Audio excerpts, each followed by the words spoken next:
Please. तो चैतन्य महाप्रभु का थोड़ा विषय मैं बताना चाहता था।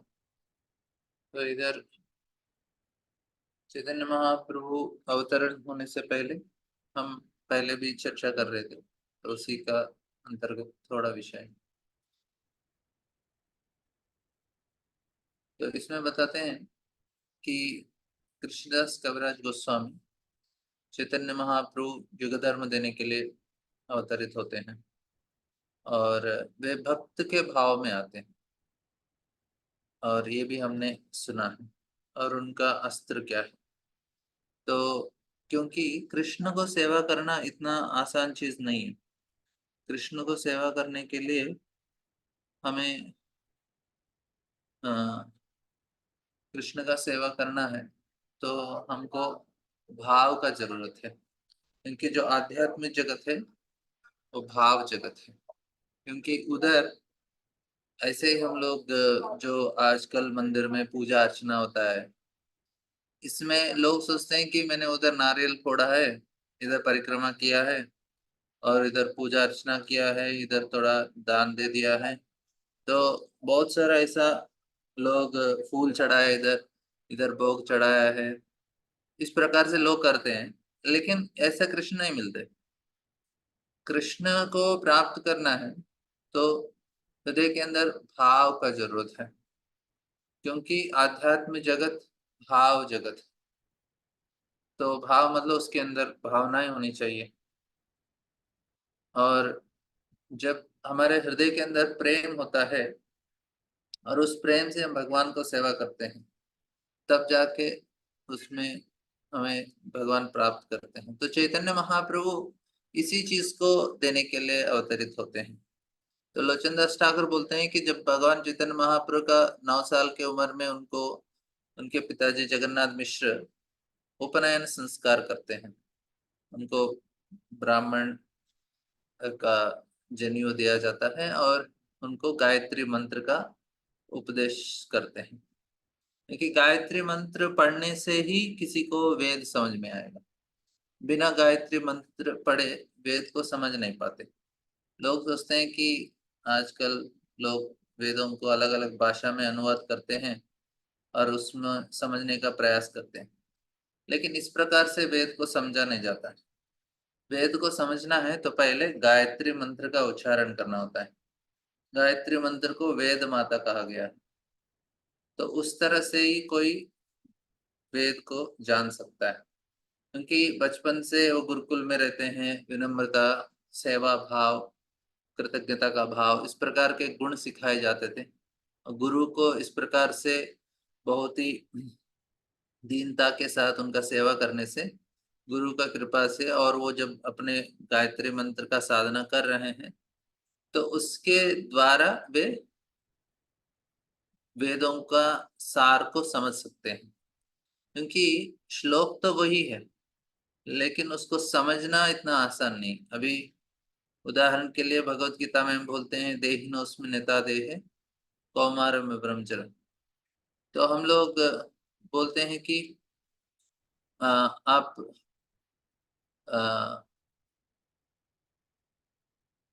अ, जो हम शरीर नहीं आत्मा है।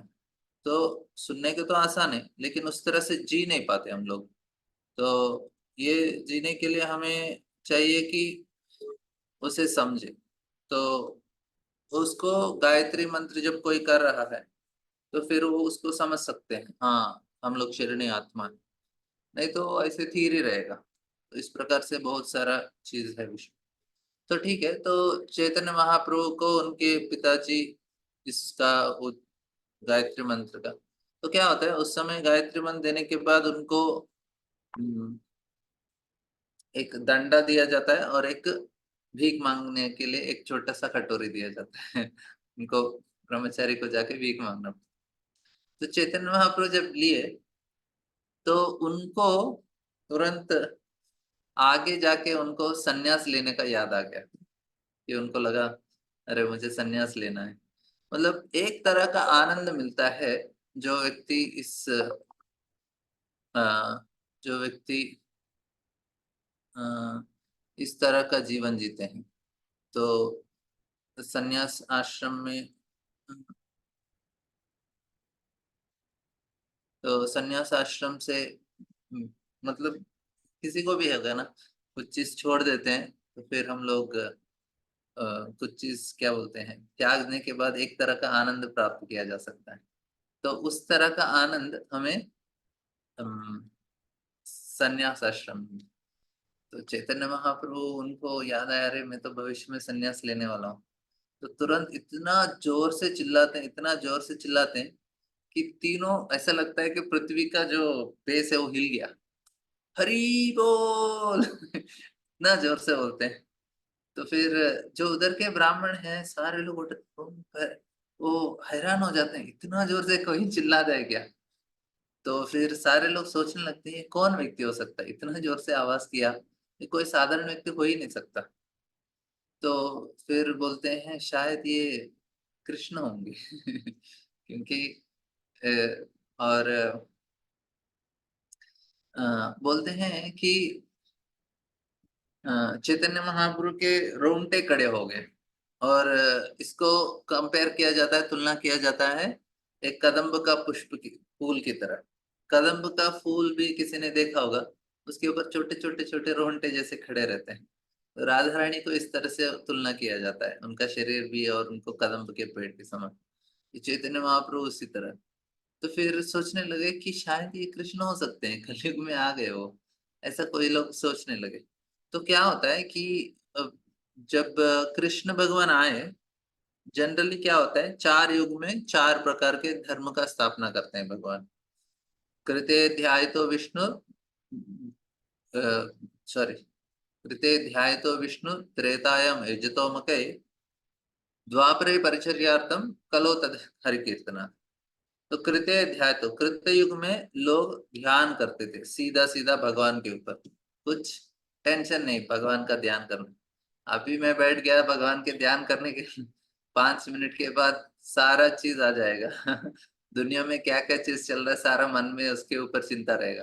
ध्यान करना मुश्किल है, क्योंकि पिछले युगों में लोग तपस्या करते थे। उनके चार जो धर्म के 4 पैर है, सत्य है, तपस्या है, दया है, और शुद्धता है। तो 4 रहते थे सतयुग में, इसलिए उस समय ध्यान करना आसान होता था। और उसके बाद त्रेता युग जब आया, फिर यज्ञ आदि करते थे। उस समय तपस्या करना लोगों से हो नहीं रहा था, लेकिन उनके अंदर दया का भाव था। दया का भाव होने के कारण वे लोग यज्ञ इत्यादि कर सकते थे, क्योंकि यज्ञ में क्या होता था कि जानवरों को बलि चढ़ाया जाता है।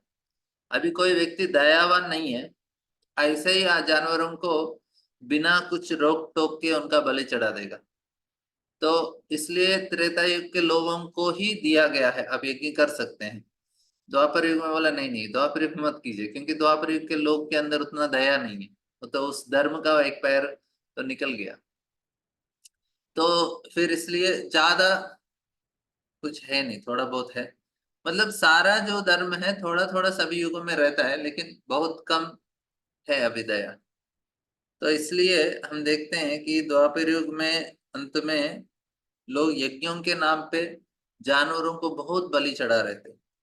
ऐसा कहा जाता था कि खून पानी की तरह बह रहा था जानवरों का, इतना सारा जानवरों को हत्या किया जाता था। तो इसलिए भगवान बुद्ध के रूप में आके अहिंसा परमो धर्मः, इस प्रकार का जो सिद्धांत इतना सही नहीं है लेकिन उस समय के लिए सही था, उसको स्थापित करते हैं। तो फिर क्या हुआ कि और त्रेता युग जो द्वापर युग में उन उस समय लोगों के अंदर शुद्धता था, और सच्चाई था और शुद्धता दोनों है। तो इसलिए उस समय विग्रह विग्रहों को पूजा करना, सेवा करना, इस प्रकार का जो सिस्टम था उसको भगवान ने बनाया। तो हर युग धर्म में भगवान आते हैं और उस युग का जो धर्म है उसको स्थापना करते हैं। मतलब सतयुग में भगवान आते हैं और नारायण ऋषि ऐसा तपस्या करने का, कैसे तपस्या करना वो सिखाते थे। द्वापर युग में आते हैं और वही सिखाते हैं यज्ञ इत्यादि कैसे करना, सॉरी त्रेता युग में। और द्वापर युग में आते हैं क्या सिखाने के लिए, विग्रहों का कैसे सेवा करना सिखाने के लिए। और कलयुग में आते हैं नाम संकीर्तन के लिए। लेकिन इस बार का जो द्वापर युग में जो युग धर्म है, युग धर्म स्थापना करने के लिए जो भगवान आने चाहिए, आए नहीं। तो हर धर्म में भगवान का जो रूप आता है युगावतार बोलते हैं। उनका क्या अवतार है, युगावतार। युगावतार का क्या क्या उनका जो मकसद है कि उस युग का धर्म को स्थापना करना। तो द्वापर युग का समय का काल है 8,64,60 74, ठीक है, और 64 साल, 64,000। तो 8,64,000 द्वापर युग था। लेकिन भगवान आए ही नहीं पूरा। लास्ट में जब थोड़ा बहुत बचा था समय, उस समय भगवान आते हैं, भगवान कृष्ण स्वयं आ जाते हैं। युग धर्म आए ही नहीं। क्यों नहीं आए? युग धर्म का तो स्थापना तो भी युग धर्म है तो युग के पहले ही बोलना चाहिए ना, आपको क्या करना चाहिए, युग तो हो गया। और भगवान आए, आने के बाद उन्होंने क्या किया, सिर्फ अपना लीला करके चले गए। कुछ युग कर्म का स्थापना भी नहीं किया। वो सिर्फ एक अच्छा से क्या किया उन्होंने, अपने गोपियों के साथ नाचा, गोपालों के साथ खेला, और कुछ इधर उधर असुरों को मारा। एकदम भगवान मजा करके चले गए।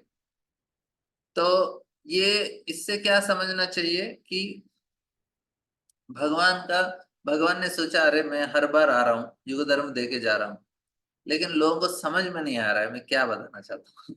इसलिए ना कुछ अलग करेंगे। तो भगवान कुछ अलग करने के लिए खुद आ जाते हैं। ऐसा ब्रह्मा का एक दिन में हर बार कृष्ण आ जाते हैं कुछ अलग करने के लिए।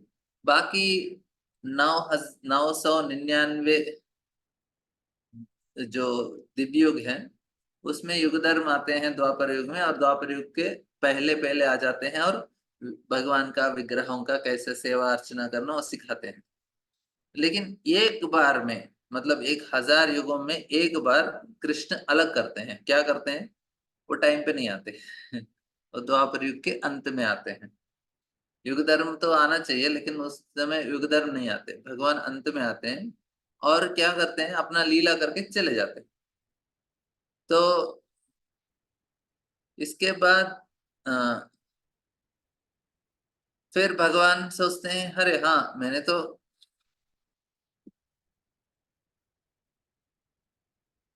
लीला किया, अभी लोगों को बताएंगे कौन कि ये लीला का मतलब क्या है, मुझे ही फिर से आना पड़ेगा। तो भगवान फिर से आते हैं और चैतन्य महाप्रभु के रूप में, और ये युग धर्म का स्थापना करने के लिए। तो भगवान ने क्या किया, हरे कृष्ण महामंत्र दिया। अभी जो मंत्र है, इस मंत्र को बोलते हैं तारक मंत्र। तो तारक मंत्र क्या होता है कि तारक मंत्रों का तारक शक्ति बोलते हैं उनके अंदर। तारक शक्ति मतलब तारण करने वाले, मतलब उद्धार करने वाले, है ना। तो इससे क्या होता है कि एक व्यक्ति अपने जो बद्धावस्था है भौतिक जगत में, जिस प्रकार से वो बद्धावस्था में गिरे हुए हैं, उनसे छुटकारा पाने का मौका मिलता है हमको। तो इसलिए इनको क्या बोलते हैं, तारक मंत्र बोलते हैं।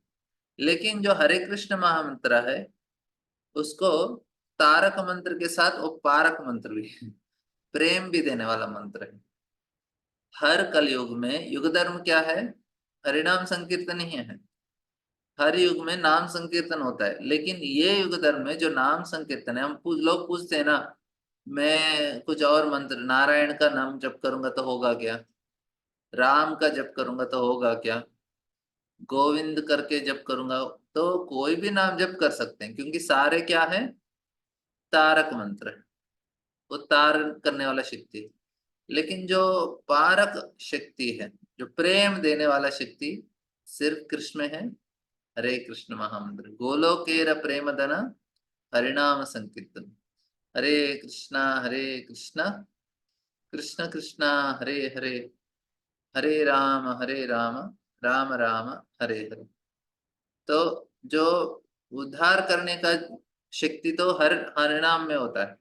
लेकिन प्रेम देने वाला शक्ति किसमें है? ये हरे कृष्ण महामंत्र में। इसलिए हमको हरे कृष्ण महामंत्र जप करना है ना। तो भगवान बहुत स्पेशली हमारे लिए ये मंत्र दिए हैं। अभी इसके बाद चैतन्य महाप्रभु उन्होंने मंत्र तो दिया, और कृष्णदास कविराज बोलते हैं कि ये हमारा साधना है, इस मंत्र को बार बार जप करना ताकि हमें प्रेम प्राप्त हो। तो सारे लोग ढूंढ रहे हैं प्रेम के लिए, कहीं दूर जाने की जरूरत नहीं है। प्रेम को ढूंढना है तो बैठ के माला लेके आराम से जप करना चाहिए। तो बस चैतन्य महाप्रभु ने वही किया और उसी को सिखाया कि आपको ज्यादा दूर जाने का जरूरत नहीं है। हमें पूरा विश्वास रखना चाहिए जो हरिनाम है वो प्रेम प्रदान करता है, और हमें सारे लोगों को यही चाहिए, प्रेम चाहिए। तो चैतन्य महाप्रभु का जन्म होता है 1486 86 में।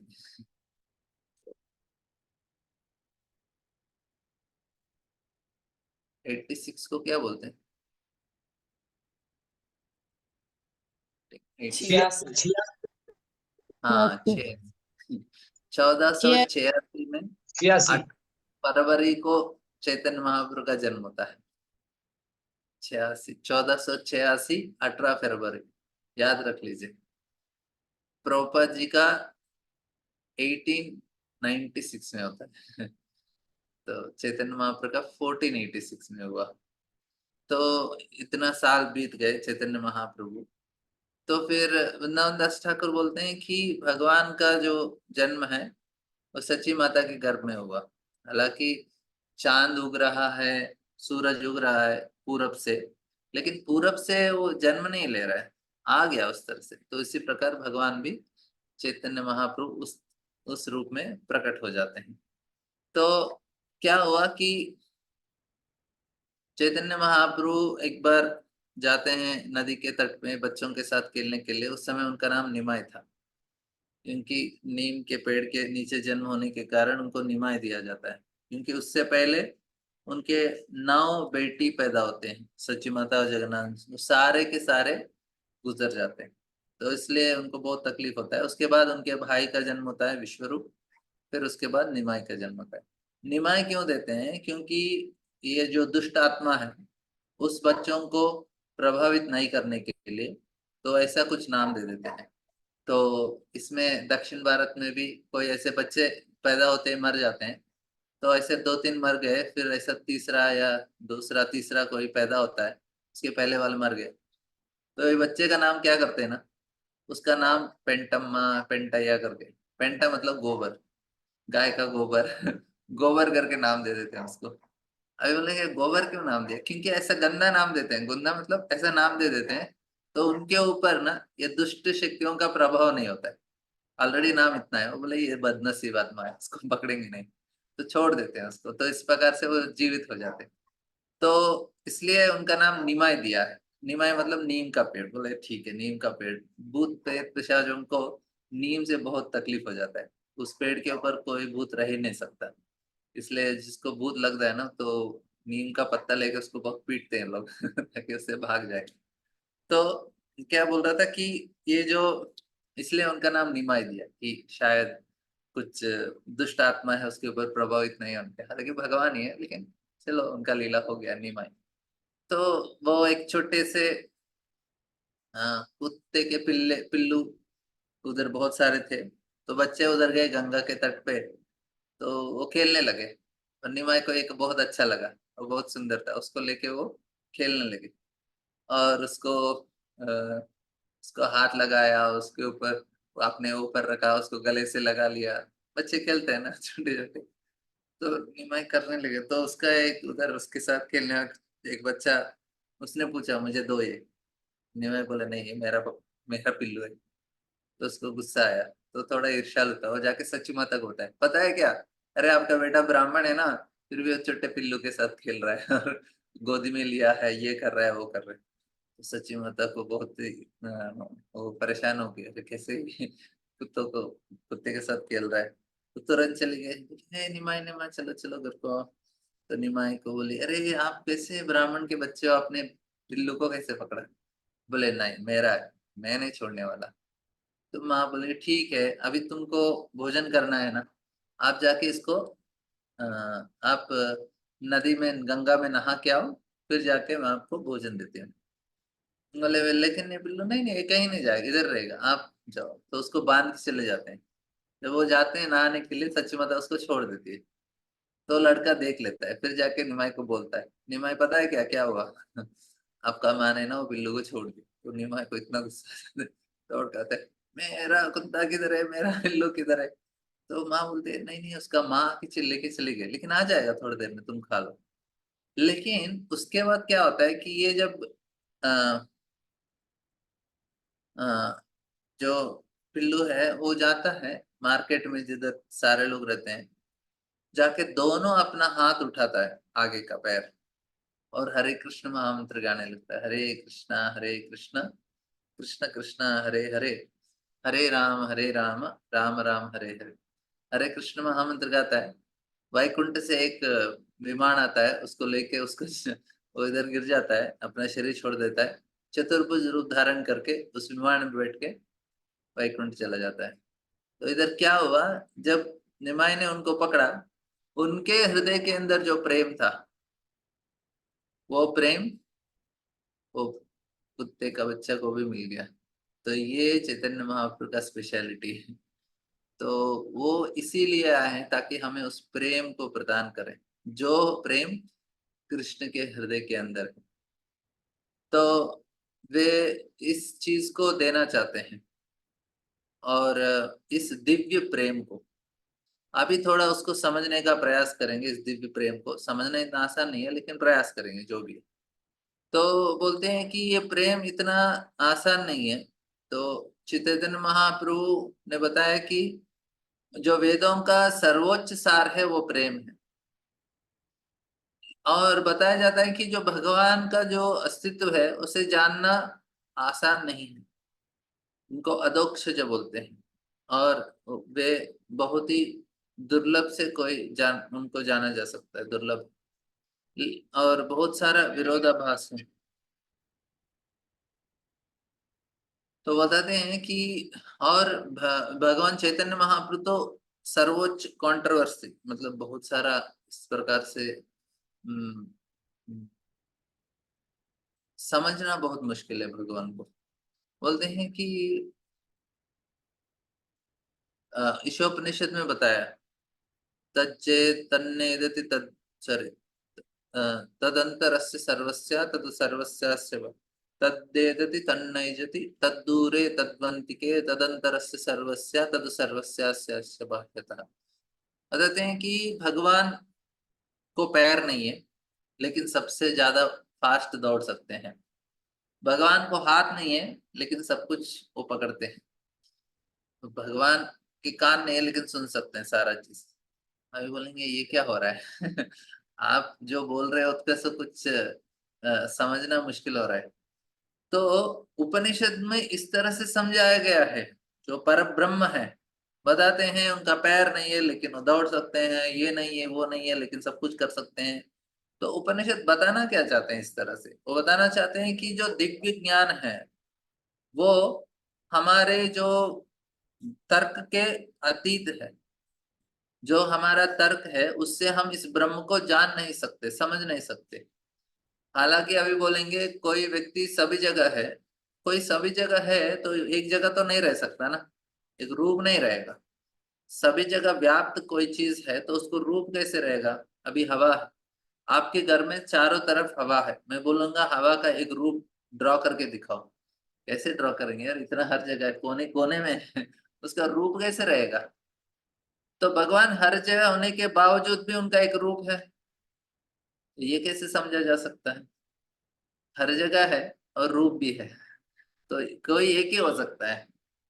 दोनों कैसे हो सकता है? लेकिन भगवान को दोनों हो सकता है, समझ। तो ये उपनिषद बताना चाहता है कि जो भगवान है वो अचिंत्य है।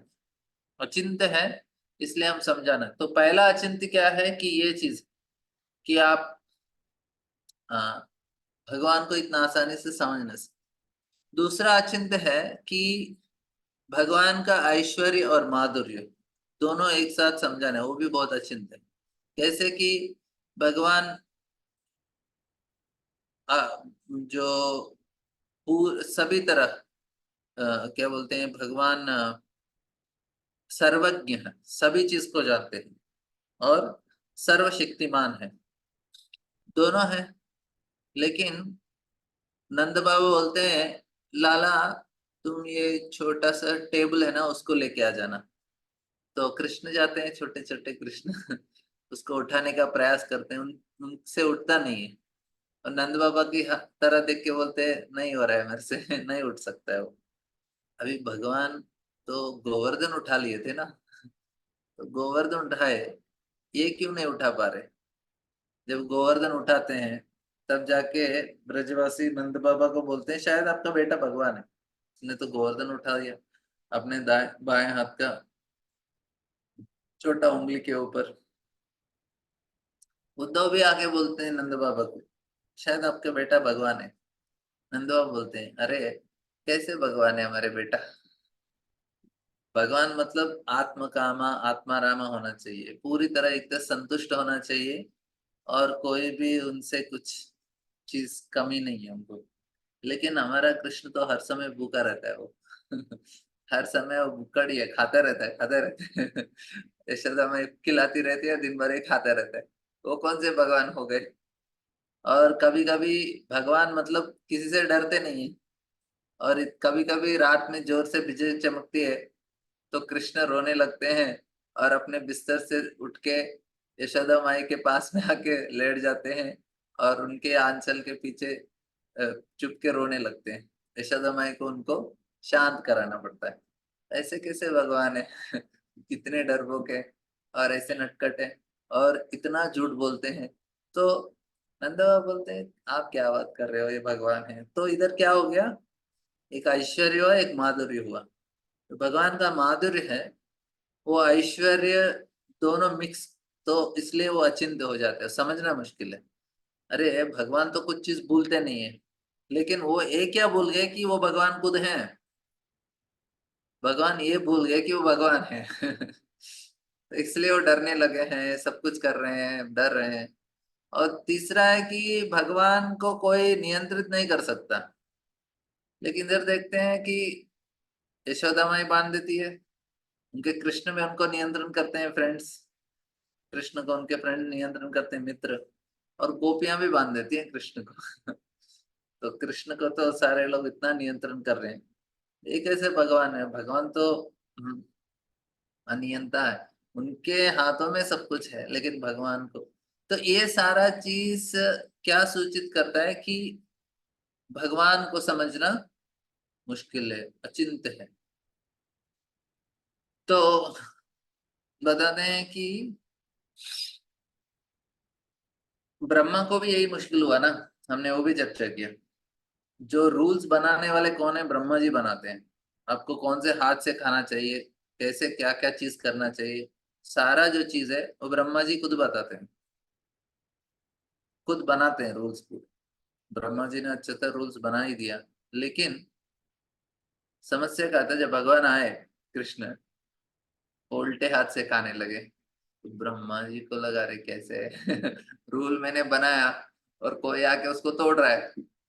तो ब्रह्मा और सारे लोग उनका गुणगान कर रहे हैं, भगवान ने करके रूल्स, कोई रूल्स फॉलो ही नहीं कर रहे हैं। तो तो ब्रह्मा जी को भी इसलिए तकलीफ हुआ क्योंकि भगवान अचिंत्य है। आध्यात्मिक जगत में ना एक ही नियम चलता है। उधर का नियम क्या चलता है? उधर कोई ऐसा राजनेता नहीं रहते और देश का संभालना, इलेक्शन ये वो झंझट, और क्या बोलते हैं, इतना सारा ब्यूरोक्रेसी, ये कुछ भी नहीं होता है उधर। एक ही नियम चलता है सारा, आध्यात्मिक जगत प्रेम के नियम से चलता है कुछ रूल नहीं, एक ही रूल है कोई भी करता है प्रेम से करता है बस। इसलिए कोई झगड़ा नहीं होता है इधर ना। इधर मैनेजमेंट करना पड़ता है क्योंकि ईर्ष्या है। वो जगत में क्या है? उधर प्रेम है। और भौतिक जगत में क्या है? ईर्ष्या है, इतना अंतर है। और बताते हैं कि इसलिए हमें और एक बड़ा इम्पोर्टेंट चीज है कि चैतन्य महाप्रभु तो कृष्ण है, और वे निरंतर आंसू बहाते थे। किसके विरह में? कृष्ण के विरह में। और वो खुद कृष्ण है। मतलब ये दिख रहा है कि कृष्ण कृष्ण के विरह में आंसू बहा रहे हैं। बोले ये कैसे समझा जा सकता है? ये समझ नहीं सकते। वो कृष्ण है, लेकिन वो उनका भाव किसका है? राधा रानी का भाव। तो इसलिए राधा रानी का भाव क्या होता है? हर समय वो कृष्ण के विरह में विलापन करते हैं। तो इधर भी ऐसा है कि चैतन्य महाप्रभु कृष्ण है, राधा रानी के भाव में है, और कृष्ण से अलग होने के लिए वो रो रहे हैं। अरे आप ही खुद कृष्ण हो यार, आप किसके लिए रो रहे हो? कोई पूछ सकता है ना। अरे आप कृष्ण हो, आप बोल रहे कृष्ण चाहिए कृष्ण चाहिए, आएंगे कहाँ से? आप ही खुद हो। हम हमारे लिए तो रोएंगे नहीं ना, मुझे मैं चाहिए, मुझे मैं चाहिए। तो इधर देखेंगे कि चैतन्य महाप्रभु को समझना इतना आसान नहीं, इसलिए क्योंकि वो श्रीमद राधा रानी के भाव में आ गए। तो राधा रानी का भाव ऐसा है कि एक बार राधा और कृष्ण पावन सरोवर के पास बैठे थे, और एक दूसरे को वो हम्म, कमल का माला बना के पहना रहे थे। तो उस समय एक बम्बल बी, तो वो आ गया, उनको ऐसे घूमता रहता है, उसको वो अच्छा लगता है कमल का पुष्प, मधु बोलते हैं उसको। मधुमक्खी आ गया, तो बहुत डिस्टर्ब कर रहा है, तो कृष्ण बोलते हैं मधुमंगल कर, इसको हटा दो। तो उसको हटा देते हैं, और फिर आके राधा कृष्ण को बोलते हैं मधु चला गया, फिर कभी नहीं आएगा। लेकिन कृष्ण को भी मधु बोलते हैं। राधा रानी ने जब वो सुना, तुरंत रोने लगा, बेहोश हो गई। कृष्ण को समझ में नहीं आया, अरे मैं तो बाजू में बैठा हूँ। और सुन के ही उनको इतना तकलीफ हो गया कि कृष्ण नहीं आएंगे। तो कृष्ण ने सोचा अरे क्या प्रेम है ये, कि मैं उसके बाजू में बैठा हूँ फिर भी उनको इतना तकलीफ हो रहा है। तो जो प्रेम हम इधर चर्चा कर रहे हैं, तो समझना मुश्किल है, इतना आसान नहीं है, क्योंकि इस जगत में सिर्फ स्वार्थ चलता है, लोग अपने मतलबी लोग रहते हैं। लोग निस्वार्थ रूप से थोड़ा बहुत सेवा करते हैं, लेकिन तुरंत उनका जो बुद्धि है वो शुद्ध नहीं होने के कारण उसके अंदर अभी भी काम है। वो काम क्या करता है? लोगों को वो कुछ करते हैं, तो बदले में कुछ अपेक्षा करते हैं कि कुछ ये व्यक्ति भी कुछ करना चाहिए बदले में। तो इस प्रकार से क्या बोलते हैं, हाँ, एक्सपेक्टेशंस। तो हमें एक्सपेक्ट करते हैं कि हमने कुछ किया तो वो भी कुछ करना चाहिए। तो फ्री में कोई नहीं करता इधर। लेकिन आध्यात्मिक जगत ऐसा नहीं है। तो इसलिए ये जगत स्वार्थ से भरा है। कोई निस्वार्थ से भी किया होगा, कर नहीं पाएगा। अभी मैं उदाहरण के लिए, कोई रास्ते में जा रहा है, आपके आगे कोई व्यक्ति जा रहा है, उसका गलती से उसका पर्स या मोबाइल नीचे गिर गया, और आपने उसको उठाया, दौड़ते हुए गया और उस व्यक्ति को दिया।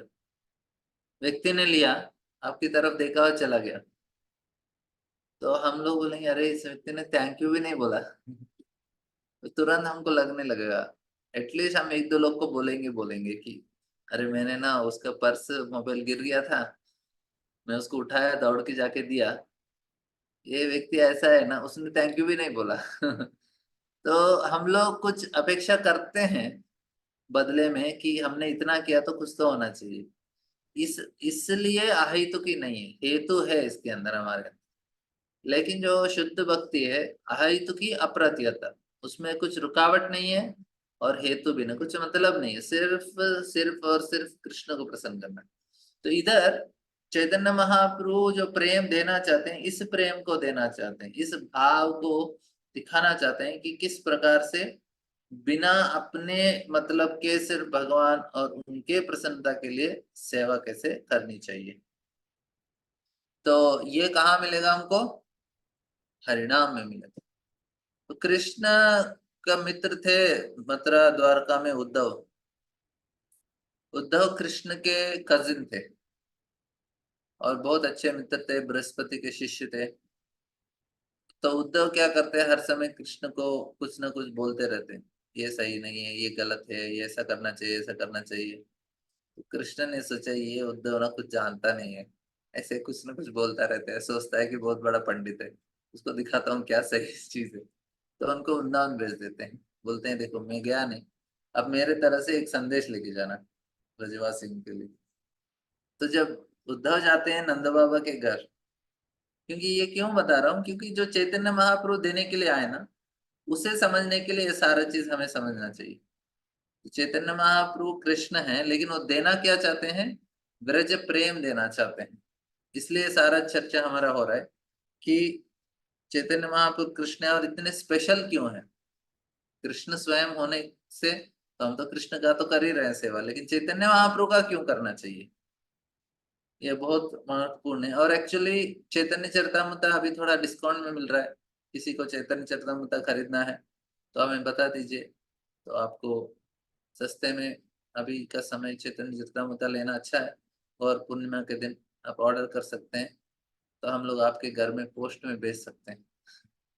तो हमें बता दीजिए किसी को चैतन्य चरितामृत चाहिए, उसका प्राइस मैं आपको भेज देता हूँ, एग्जैक्टली कितना प्राइस है मैं पूछ के आपको बताता हूँ। किसी को ना हम लोग पढ़ना चाहिए, ऐसा तो मैं नोट्स भेज रहा हूँ, लेकिन आपके पास बुक रहेगा तो अच्छा है, आप जब भी टाइम मिलेगा तो पढ़ सकते हैं। हरे कृष्णा प्रभु जी। हाँ मतलब, हाँ, 2 प्रभु जी हम लोग की चाहिए, आशा माता को मुझे। अच्छा 2 लेंगे, ठीक है। अच्छा, अरे बोल गौर पूर्णिमा को आपको चैतन्य चरितामृत गिफ्ट आप मुझे एड्रेस भेज दीजिए, मतलब मैं आपको। ठीक है प्रभु जी, ठीक। और किसी को चैतन्य चरितामृत चाहिए तो बता दीजिए, हम हिंदी में आपको भेज देंगे। और अच्छा समय है, कल का समय आप ले सकते हैं। हाँ प्रीति माता जी। आ, हरे कृष्णा प्रभु जी, ये आप भगवत गीता भी एक बार बोल रहे थे कि प्रभु जी को क्या आप जो मिस ये करते हैं, मुझे मिस खरीदना था, तो मैं सोची शायद आप अगर हाँ हाँ मुझे माता जी, आप चैतन्य चरितामृत लेना चाहते हैं तो वो भी कल ले सकते हैं, कल आप आएंगे तो मंदिर में आपको दे देते नहीं, चैतन्य चलना मतलब मुझे गीता में मेरी जो बेटी है ना उसका बर्थडे था, तो मैं सोची उसके फ्रेंड्स को बुला के उनको थोड़ा सा हैं। हर वो एक को एक गिफ्ट एक। करेंगे, ठीक है हाँ ठीक हाँ हाँ। तो मैं सोची मैं बाद में आपसे, आप वैसे भी सैटरडे सैटरडे आते रहते हो ना, है। हाँ हाँ तो हाँ, तब मैं आपको मैसेज ये कर दूँ। ठीक हरे कृष्णा प्रभु जी। है। तो चैतन्य महाप्रभु का कृपा प्राप्त करना है किसी को, चैतन्य चरितामृत डायरेक्ट गौरांग महाप्रभु आपके घर में आ रहे हैं। किसी को लेना है तो ले सकते हैं। तो ये कृष्णदास कविराज गोस्वामी का सबसे बोलते हैं कि भगवत गीता, उसके बाद भागवतम, और जो भागवतम का जो सार है वो है चैतन्य चरितामृत। तो चैतन्य चरितामृत किसी को समझ में आया, बिना चैतन्य चरितामृत पढ़े उसको समझे, हम लोग कृष्ण का जो प्रेम है उसे प्राप्त नहीं कर सकते, उसके द्वारा ही प्राप्त किया जा सकता है। इसलिए इतना महत्वपूर्ण ग्रंथ है हमारे लिए, बहुत स्वीट है। मैं एक्चुअली हम लोग तत्व सिद्धांत तत्व चर्चा कर रहे हैं, लेकिन जब लीला आता है चैतन्य चरितामृत का लीला, इतना मधुर रहता है लीला, और सुनने में भी अच्छा लगता है।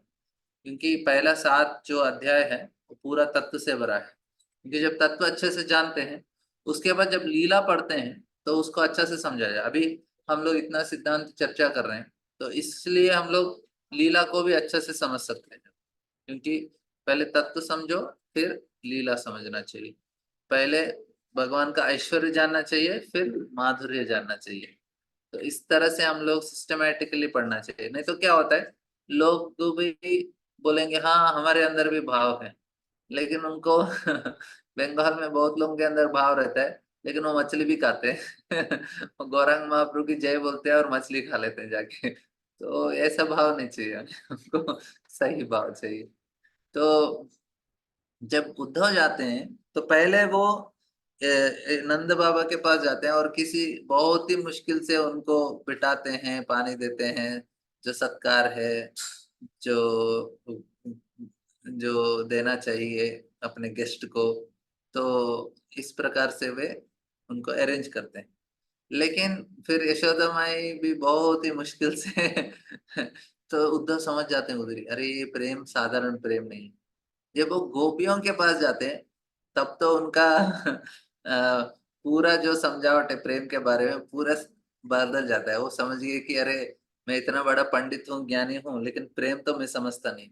तो फिर उद्धव प्रार्थना करते हैं, क्या प्रार्थना करते हैं कि मैं एक घास का तिनका बनना चाहिए वृंदावन में, ताकि मुझे गोपियों का चरण का रज मिल जाए।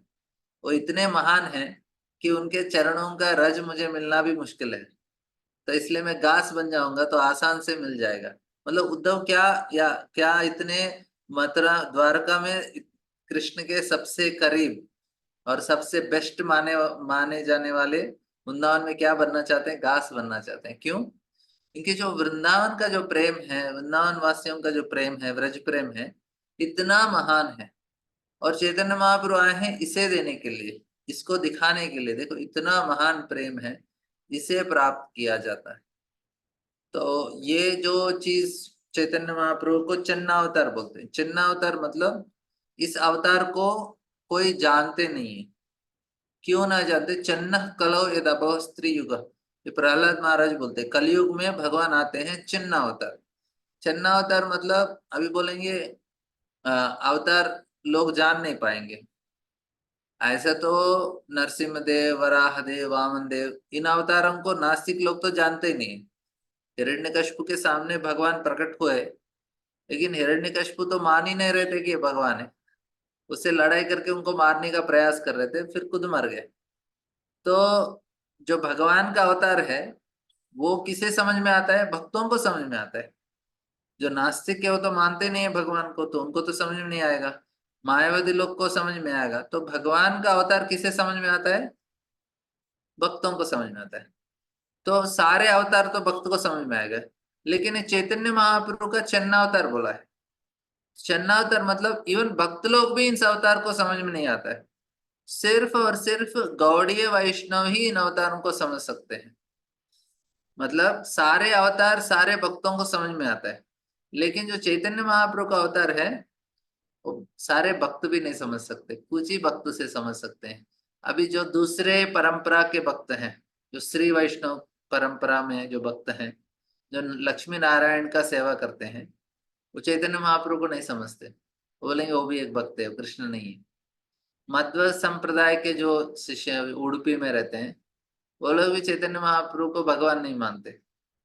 ऐसे निम्बार्काचार्य, विष्णु स्वामी, तो ये जो बाकी के जो परंपरा के वैष्णव हैं, उनको चैतन्य महाप्रभु भगवान है समझ में नहीं आता है।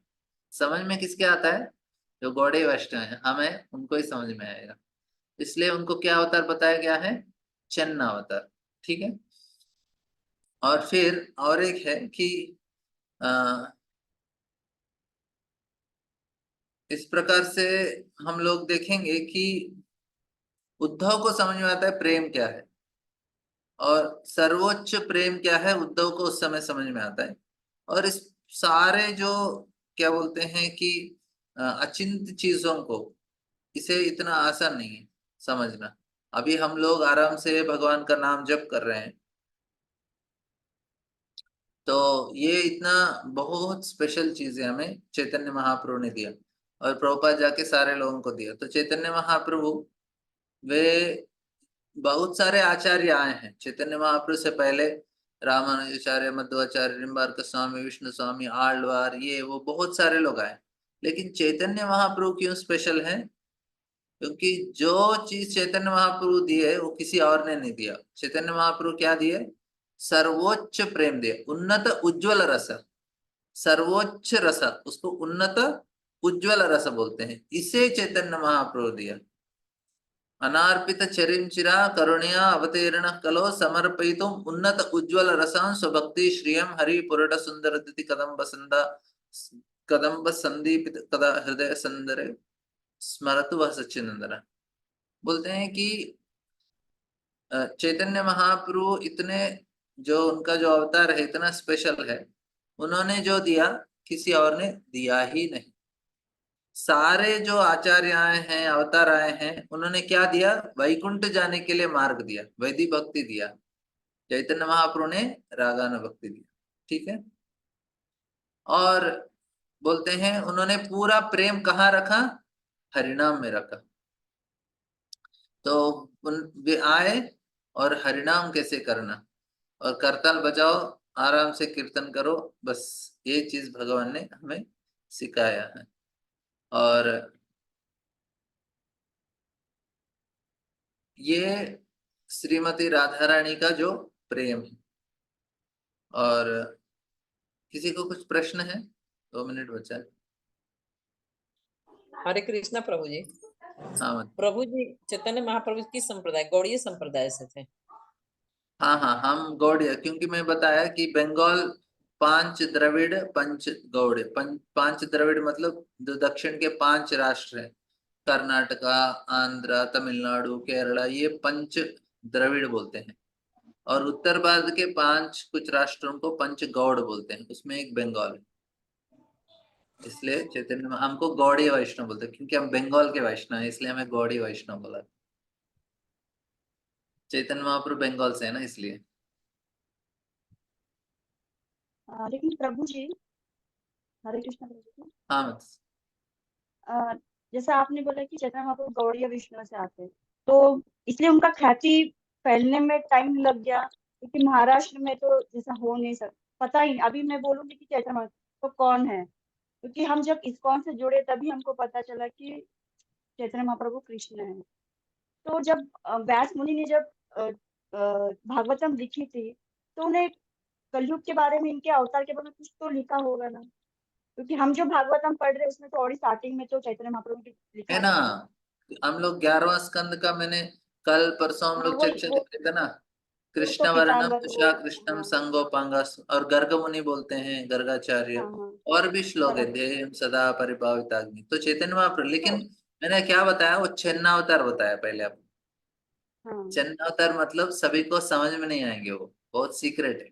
सीक्रेट क्यों है, उसे ना मैं आपको फिर अगले क्लास में आपको समझाता हूँ, क्यों सीक्रेट रखना पड़ा चैतन्य महाप्रभु को। देखिए, अभी कोई भी इस दुनिया में ना भगवान बन जाता है, कलयुग में, स्पेशली भारत में ना, कोई भी बाबा लो, ये लो, ये लो। मैं परसों तेलुगु की क्लास ले रहा था, तो एक माता जी पूछी, प्रभु जी वो साईं बाबा का फोटो में से कुमकुम निकल रहा है, विभूति निकल रहा है, ये निकल रहा है, वो निकल रहा है। बोले तो क्या फर्क पड़ता है आपको, प्रभु जी तो भगवान है ना। बोला भूत भी हो सकता है क्योंकि क्योंकि जो मैं बोला, देखो, कृष्ण के लीला में असुर लोग को भी इतना इतना शक्ति था, उतना तो अपने आप को रूप का बदल सकती है।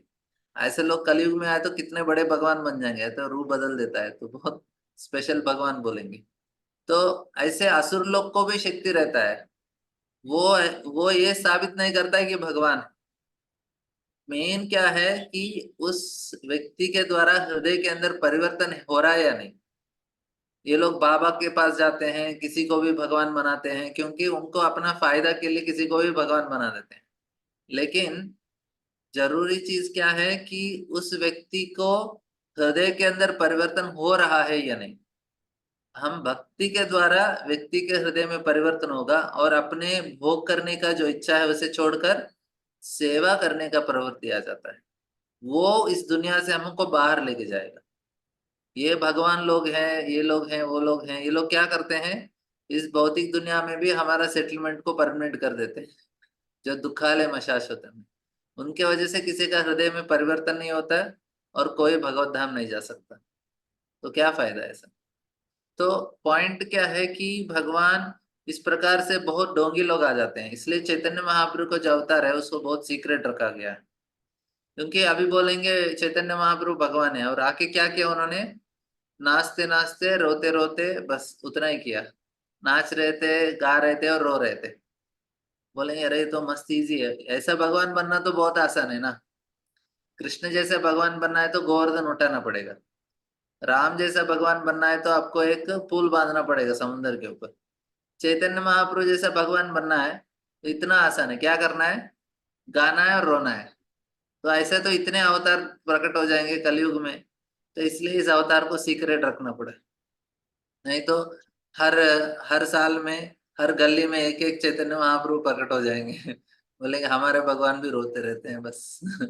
तो चैतन्य महाप्रभु इतने होने के बावजूद भी ऐसे डोंगी भगवान बहुत प्रकट हो जाते हैं। तो इसलिए हमें सावधान, तो भगवान ने इस अवतार को इतना सबसे उन्नत है और इसलिए उसको बहुत सीक्रेट भी रखा है, तो बचाने के लिए इस सही चीज को। ठीक है, ठीक है, बहुत बहुत धन्यवाद आप सभी का। गौर पूर्णिमा का शुभकामनाएं। कल शाम 6:30 बजे तक आप निर्जल उपवास रख लीजिए, होगा तो, नहीं तो बहुत तकलीफ हो रहा है तो पानी पी लीजिए। फिर उसके बाद 6:30 बजे से एकादशी प्रसाद का पान कीजिए। कोई मंदिर के पास है तो आप आ जाइए अभिषेक अटेंड करने के लिए, आपका स्वागत है। कि आपके नजदीक के मंदिर में जाइए, नहीं है तो ऑनलाइन में आपको अभिषेकम दिख जाएगा वृंदावन का, और कोई भी इस्कॉन का बहुत सारा मंदिर ऑनलाइन में आपको यूट्यूब में मिल जाएगा।